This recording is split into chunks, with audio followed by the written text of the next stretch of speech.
5 minute में save बनाएंगे बगैर टूल के, और ये बाज़ार से ज़्यादा मज़ेदार और कुरकुरी होगी। किस वजह से बाज़ार से ज़्यादा मज़ेदार होगी आपको साथ साथ रेसिपी में बताएंगे कि क्या डिफरेंस है इसमें और बाज़ार की नीमकों में। एक बड़ा कप जो चाय के लिए इस्तेमाल होता है छना हुआ बेसन लेंगे, इसमें डालेंगे 1/4 चमची नमक, उसके अलावा 1/4 चमची मिर्च पिसी हुई लाल, और आधी चमची हल्दी इसके अंदर जाएगी, जबकि एक मोटी चुटकी या 1/4 चमची अजवाइन। साथ ही इसमें 1 चुटकी बेकिंग सोडा डालेंगे। बहुत ज़रूरी चीज़ इसके अंदर डालेंगे 1 चम्मच कुकिंग ऑयल। इस ऑयल की वजह से ये कड़क करके नहीं टूटेंगी।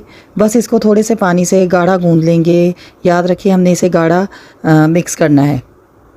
चम्मच से इसकी पेस्ट बनाएंगे, इसमें हमें 2 मिनट लगेंगे। अब मैं आपको बताती हूँ, बाज़ार में खाली बेसन की ये सेव नहीं बनती, इसमें आटे का इस्तेमाल होता है जिसकी वजह से इसका जायका चेंज हो जाता है। दूसरी चीज़ ये कि ये जिसमें हमने ज़रा सा ऑयल डाला है इसकी वजह से ये कड़क नहीं होती, बल्कि तोड़ने में बड़ी नरम रहती है। ये देखिए इसने एक थिक पेस्ट की शक्ल इख्तियार कर लिया है, बहुत आहिस्ता आहिस्ता गिर रही है।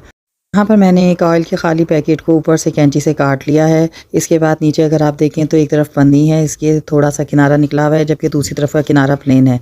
प्लेन किनारे की तरफ हम सुराख करेंगे। ये वुडन स्टिक से मैं यहाँ पे सुराख कर रही हूँ, आप चाहें तो इसे कैंची की मदद से जो साइज़ चाहिए उसके मुताबिक काट लें। ऑयल का पैकेट मजबूत होता है इसलिए मैंने ये लिया। अगर आप चाहें तो कोई खाली दाल का पैकेट या चीनी का पैकेट इस्तेमाल कर सकते हैं। बस एक खाली कप लेंगे, उसके अंदर सुराख वाला कोना अंदर से मोड़ कर रखेंगे और उसके ऊपर ये पैकेट चढ़ा देंगे जैसा कि आप देख रहे हैं। इसके अंदर बेसन का मटेरियल डालेंगे और फिर हाथ में एक कोन की शक्ल में पकड़ लेंगे। ऑयल मीडियम फ्लेम पर गर्म हो गया तो बस गर्म होने के बाद ऑयल के नीचे आंच बिल्कुल हल्की कर देंगे और इसके अंदर जिस तरह चाहें ये मटेरियल डालें। आप चाहें तो छोड़ छोड़ के डालें या फिर अगर आप चाहें तो इसको गोल गोल इसमें डाल लें। आप देख सकते हैं कि डालते ये थोड़ा सा फूला भी है, तो बस जो खाली जगह है उसमें ये सब मटेरियल डालेंगे और इसके बाद एक साइड हो जाए तो इसको टर्न कर देंगे। अच्छा सा गोल्डन कलर आ जाए तो इसे निकाल लेंगे। तकरीबन 2 मिनट तक ये पहली साइड से होगा, जबकि टर्न करने के बाद 1 मिनट तक दूसरी साइड से पकेगा। बहरहाल आप कलर इसका गोल्डन आने पर इसे निकालिएगा।